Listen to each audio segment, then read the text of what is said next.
Assalamualaikum warahmatullahi wabarakatuh.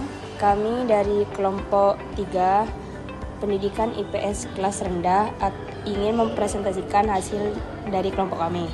Di sini saya akan memperkenalkan kelompok kami, yaitu ada Dika Raga Putri, Fizkiatul Rohmah, Afifatul Nisa, Kiswatul Rohmah, Nadiatul Hasanah, Aidatul Laila Sulfitriah, dan saya sendiri Asmaul Husna. Baik, pembahasan yang pertama adalah jenis pendekatan disiplin atau struktural, dan yang terakhir pendekatan antar struktural atau interdisipliner. Pendekatan dalam pembelajaran, yaitu cara pandang atau strategi umum yang digunakan guru dalam menyampaikan materi agar tujuan pembelajaran tercapai. Jenis-jenis pendekatan yang pertama, pendekatan scientific. Pendekatan pembelajaran yang dilakukan secara ilmiah dan sistematis, sehingga siswa aktif mencari dan menemukan pengetahuan sendiri. Yang kedua, pendekatan CTL, menggabungkan beberapa mata pelajaran dalam satu tema. Yang ketiga, pendekatan humanistik, menekankan pada perkembangan pribadi dan perasaan siswa, menghargai setiap individu. Yang keempat, pendekatan behavioristik, yaitu menekankan pada perubahan perilaku menggunakan stimulus dan respon.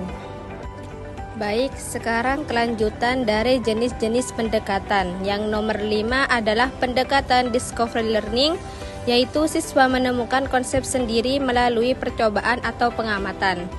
Yang keenam, pendekatan inquiry, yaitu siswa belajar dengan bertanya dan mencari jawaban. Yang nomor 7, pendekatan humanistik, menekankan pada perkembangan pribadi dan perasaan siswa, menghargai setiap individu.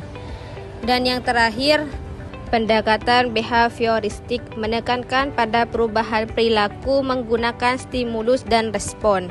Pengertian pendekatan disiplin atau struktural. Pendekatan ini berfokus pada kepatuhan terhadap aturan tata tertib yang jelas, pembagian peran, tugas yang terstruktur, pengendalian perilaku agar sesuai dengan norma. Ciri pendekatan disiplin struktural.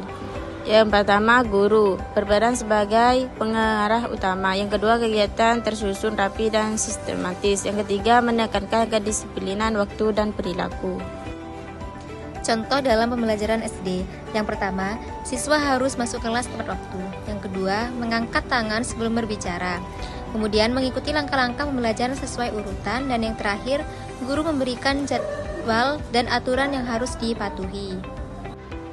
Kelebihan dari pendekatan tersebut adalah membentuk sikap disiplin siswa, pembelajaran lebih teratur dan tertib, dan mudah dikontrol oleh guru. Adapun kekurangannya adalah yang pertama, siswa bisa kurang aktif atau kurang kreatif. Yang kedua, terlalu kaku jika diterapkan secara berlebihan. Dan yang terakhir, kurang memberi ruang kebebasan berpikir. Berikutnya ada pengertian. Pendekatan antara struktural interdisipliner merupakan pendekatan yang menggabungkan berbagai disiplin ilmu untuk memahami atau menyelesaikan suatu masalah secara lebih menyeluruh. Selanjutnya ada ciri-ciri pendekatan interdisipliner. Yang pertama, melibatkan lebih dari satu disiplin ilmu. Yang kedua, materi saling terhubung. Yang ketiga, fokus pada satu tema atau masalah. Yang terakhir, mendorong berpikir luas dan kritis. Contoh misalnya tema lingkungan. IPA belajar tentang tumbuhan. Bahasa Indonesia menulis cerita tentang lingkungan. PPKN menjaga kebersihan lingkungan. Matematika menghitung jumlah tanaman. Adapun kelebihannya, pembelajaran lebih bermakna. Yang kedua, siswa memahami konsep secara utuh. Yang ketiga, melatih berpikir kritis dan kreatif. Yang keempat, tidak membosankan. Adapun kekurangannya, membutuhkan perencanaan yang matang. Yang kedua, guru harus menguasai beberapa bidang. Yang ketiga, kadang sulit mengatur waktu pembelajaran. Adapun perbedaan dengan pendekatan disiplin struktural. Disiplin atau struktural fokus pada satu bidang ilmu dan aturan yang jelas. Interdisipliner menggabungkan beberapa bidang ilmu dalam satu pembelajaran. Kesimpulan dari materi kami yaitu pendekatan pembelajaran digunakan untuk mencapai tujuan belajar secara efektif. Pendekatan disiplin atau struktural menekankan keteraturan dan aturan, sedangkan pendekatan interdisipliner menggabungkan berbagai ilmu agar pembelajaran lebih bermakna.